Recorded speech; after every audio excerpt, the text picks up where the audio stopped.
Hi everyone, and welcome to the Let's Talk Diversity series. I'm really pleased today to be welcomed by Dr Sobia Bilal. So welcome, Sobia. Thank Can you you. tell us a little bit about yourself and your current job role? So I'm Sobia. I'm one of the doctors, and currently I'm working as a consultant pediatrician in NHS. Apart from that, I am also involved in few charity and public health campaigns, and I think that's me. Can you tell me a little bit about your career background and your experiences? Background wise, I graduated from Pakistan. So I did my actual medical degree from Pakistan. Then I came here and did all my training in here in Yorkshire region. During the training, I have opportunity to work in different places, few with quite a lot of Pakistani communities and multicultural and communities around, and basically that basically helped me a lot in understanding the problems and the dilemmas these communities were facing, and that actually led to my all the work which I do outside the NHS. Inside NHS, as I said, I'm one of the consultant pediatrician. I'm working in Harrogate. I have main interest in allergy, and I also at present am leading at neonatal services in my own hospital. So can you tell us a little bit about your ethnicity and religion? So I am from Pakistan, and I was born in a city called Islamabad. You might have heard about it because it's the capital of Pakistan, and I grew up there, and I am Muslim by religion. Okay. How old were you when you moved to the UK? I think I was around 26, 27-year old. So I think all my first initial education and everything was in Pakistan. I haven't worked in Pakistan, but my all education, I was born there, my all education was there. So I always say that I got training in UK, but education from Pakistan actually. And then when you moved to the UK, was there much ethnic diversity in the area where you live in the UK? Initially, when I came, my husband was studying at that time in one of the universities in London. So yes, London was quite multicultural and there was a lot of diversity there. After that, when I moved to the Yorkshire region, again, I think the places I worked, most of them were diverse and had quite a lot of, and had a population which was a good mix of people from different ethnic minorities. Yes, it was actually. And just thinking a bit about your experience, did you experience any kind of assumptions and stereotypes? Did you feel that people made any particular stereotypes when they met you? I'm pretty sure, yes, of course. People are intentionally bad or thinking anything bad. There are some unconscious bias which are there. I'm giving you an example which is not directly related with me, but I think it was something which was stuck to my mind, because one of the patient when I was working in adult services, because now I deal with children more, so that example is from quite a few years back. When I was working with adults, one of the patients said that if I say something to my GP, he doesn't seem to believe it and thinks that I am just making it up. Versus if I was from any other ethnic background, I think they would have listened to me more. And this patient was from ethnic minority, and that actually made me sad, because I think when it comes to the health and education, there shouldn't be the bias there. But I presume there is quite a lot of unconscious bias. From my own experiences, I think it is something very small, and I think everybody might not agree with me. But for example, if I am I'm going on a train and I am wearing jeans and t-shirt, nobody even bothers to look at me. I mean, people don't care who you are. But instead of that, if I am wearing shalwar kameez, which is national dress in Pakistan, which actually is very much like a shirt and a trouser, to be very honest, except for that it has a scarf with it.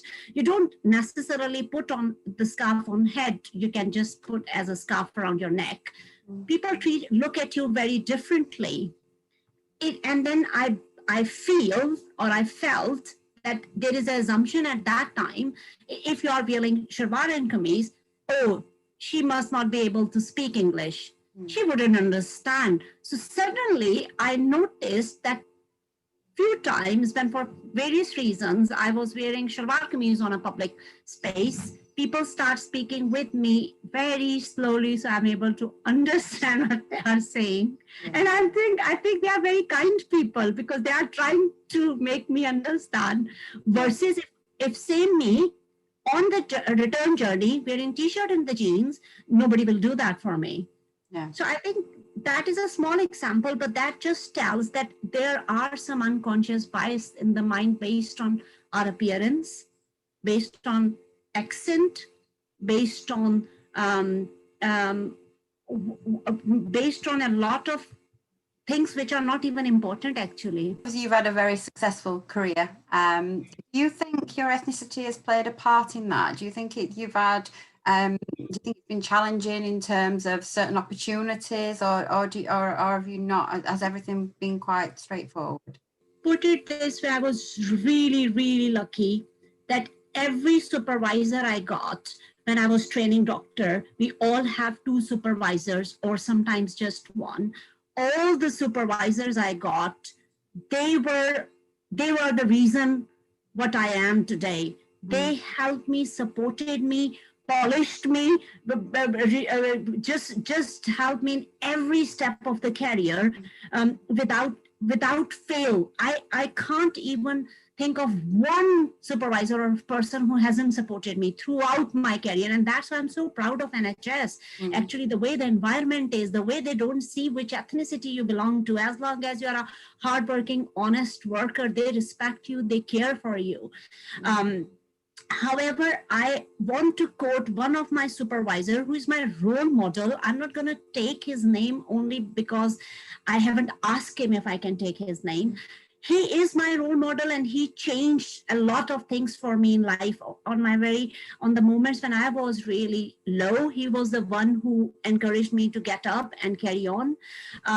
He once said to me, if you are white and female, you have to work twice than your male colleagues to reach to where you want to. If you are Asian and a female, you have to work 4 times harder to prove yourself and reach where you want to. And he said, I'm telling you this not because I think it is right. I am telling you this so you don't have any false hope and you put everything in to reach where you want to be. And do you see quite a lot of diversity within the NHS in terms of staff? It depends where you are working, which area you are working. But yes, generally speaking, NHS doesn't necessarily have a problem with diversity when you are but it also depends on which level you are talking about. When you talk about executives, when you talk about the bosses, when you talk about managers, I don't see diversity at all. But when you talk about the frontline staff, there is a lot of diversity. A lot of frontline staff is, a lot of places are very diverse when it comes to the frontline staff, but not on the higher levels in management. And with a diverse staff team, do you think that really helps develop cultural competency and then provide better services for families? It definitely does help you because I think it increases your productivity. It increases the way you look at things because people have different opinions and experiences and all they come into play to help you reach to the conclusions, which the things you might not have thought if you don't have the diverse teams. But it is not just the diversity which helps. You need to include those people in your teams. And that makes it a difference. If you have a diverse team and they have no importance or they don't have, or they're not included in the team, then I think just having diversity on its own is a good and first step, but won't solve the problems completely. Can you tell me one negative and one positive of being from an ethnic minority community? I think negative, again, as I said, that I'm not seeing as an individual. I'm seen more as a Pakistani woman And okay, if I say 3 words to you, for example, Pakistani woman, mid-30s, what impression comes to your mind? Mm. I think a lot of people will say, well, housewife, not sure if she will be able to speak English, or not sure if she would properly understand. And I don't know why this stereotype is there. But I think I feel that being from ethnic minority, sometimes I feel like I'm not seeing as an individual, I'm seeing just that ethnicity, just that positive being in living in UK and the environment, which is so multicultural. In one lane, you can have people from 7 different ethnicity. You have such a great opportunity to learn from each other's culture, from so much to gain from it, actually. And I think that is the biggest positive of it. Yeah. So as you know, Breaking Down Barriers works with patient organisations, support groups and community networks to support them to develop more supportive and inclusive services. Is there anything that you can suggest to support those organisations in terms of advice on what they could do to become more inclusive and diverse? I think the first step obviously is to create the environment when patients sees your organization, they see a diverse organization, they see diverse team. They see that people who look similar to them are also part of that organization. And then listening to that team members and their advices and making them inclusive when you are making decisions about your organizations.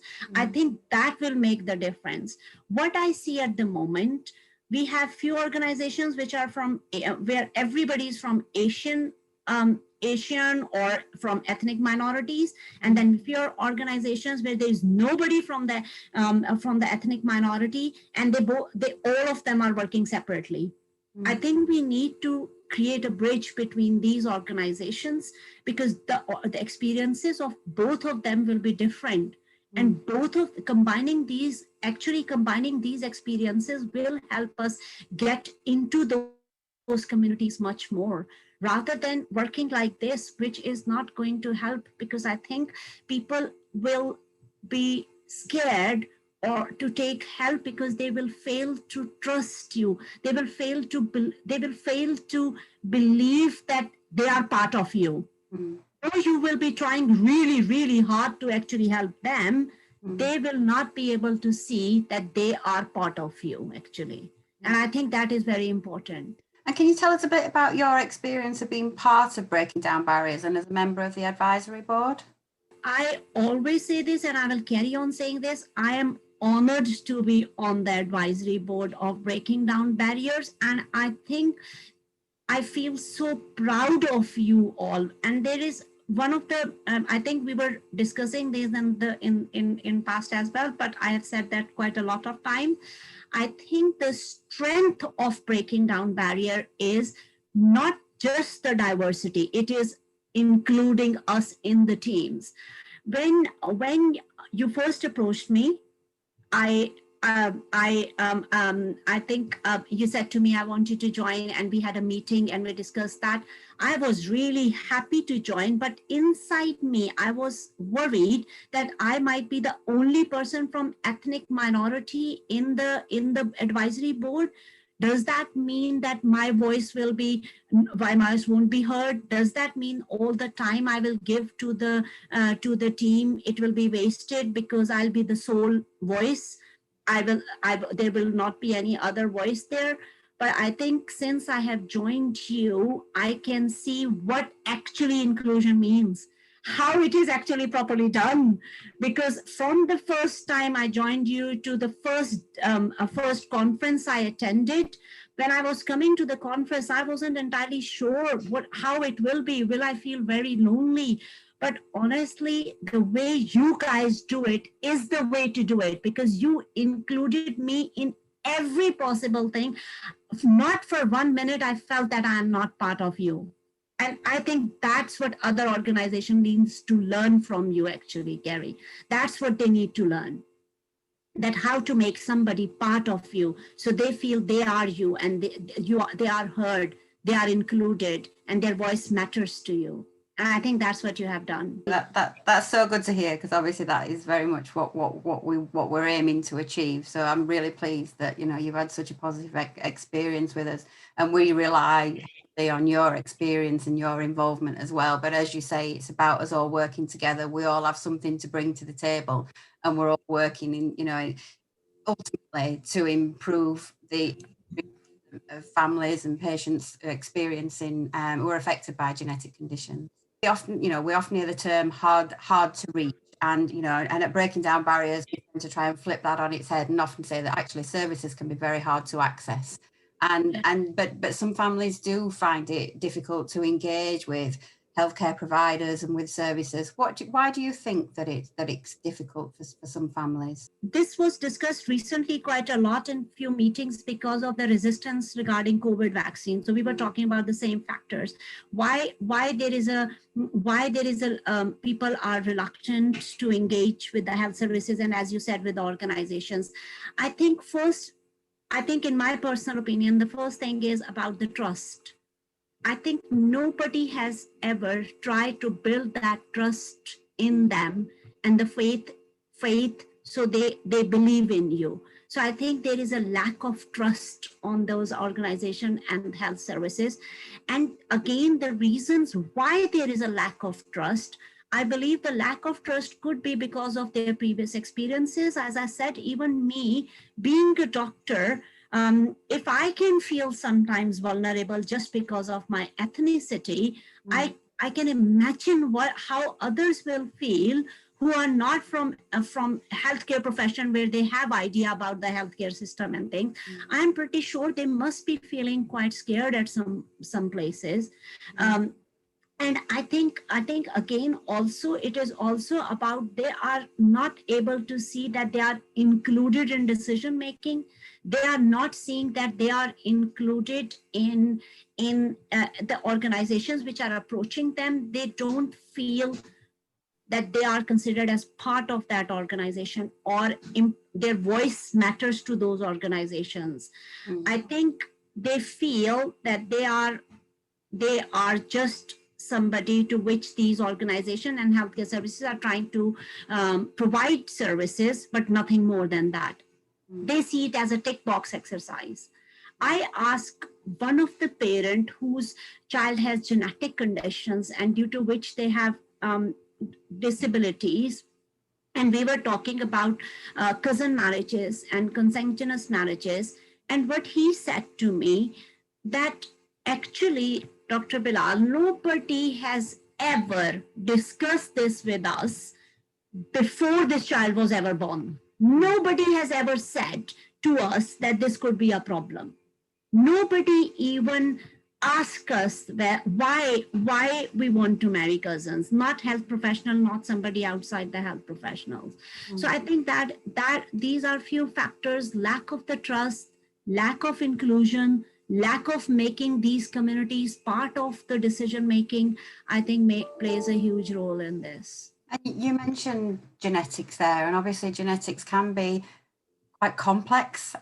Yes. Think about the genetic information that's shared with families. Do you feel that information is often provided in an accessible format, or do you think improvements need to be made in the way that genetic education really is shared with all people really in the UK? I think the problem is that now we have reached to the stage that certain communities feel that they are targeted when we use the word genetics. I must say that I lack experience working with communities other than South Asian when it comes to genetics, because that was the community I was mostly involved with. And I think we have translations, we have websites with translations, we have the leaflets with every translation done. But I think it is not about translation. It is also about, are you giving the information without targeting groups? Are you giving the information so they make informed decision, or are you trying to make decisions on their behalf?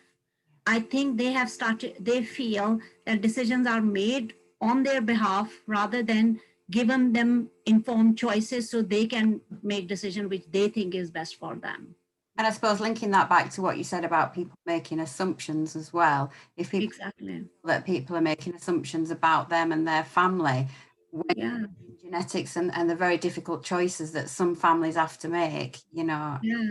So our job is to give them the information which they can understand without feeling being targeted, without feeling being that the power of decision has been taken from them, without making them feel guilty for decisions they are making, and then but then empower them with that knowledge so they can actually make right decisions. Yeah.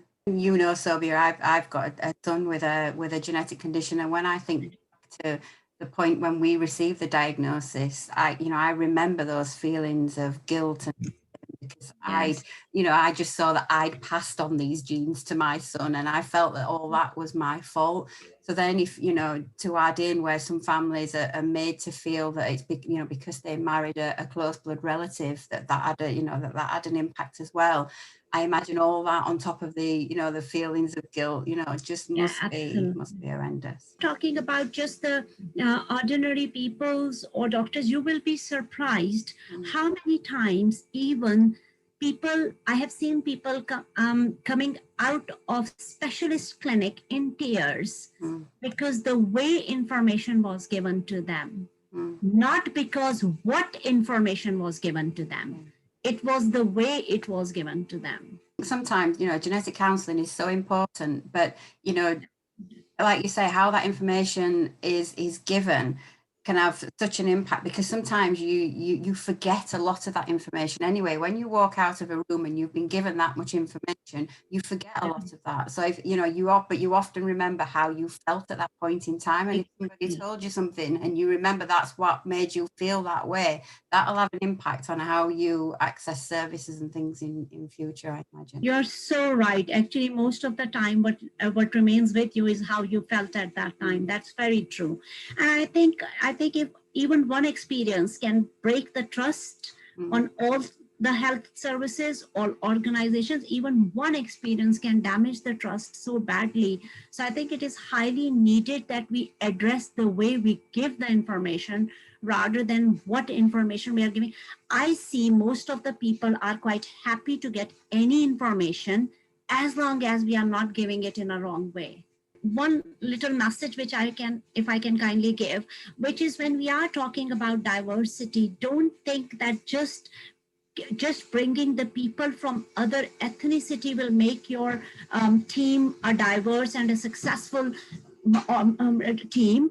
I think also focus how now we include these people into the team. So yes, first step is creating the team, which is multi-ethnic, diverse, but another most important step is how you include them into the team so that they become you and they also feel that their voice is valued. And I think that will bring huge changes. Thank you, Sobia. You've covered some really important things today and really appreciate your time. So for anybody else out there who would like to take part in the Let's Talk Diversity series, we'd love to hear from you. Please visit our website and get in touch and we can arrange an interview. Okay, thank you. Thank you.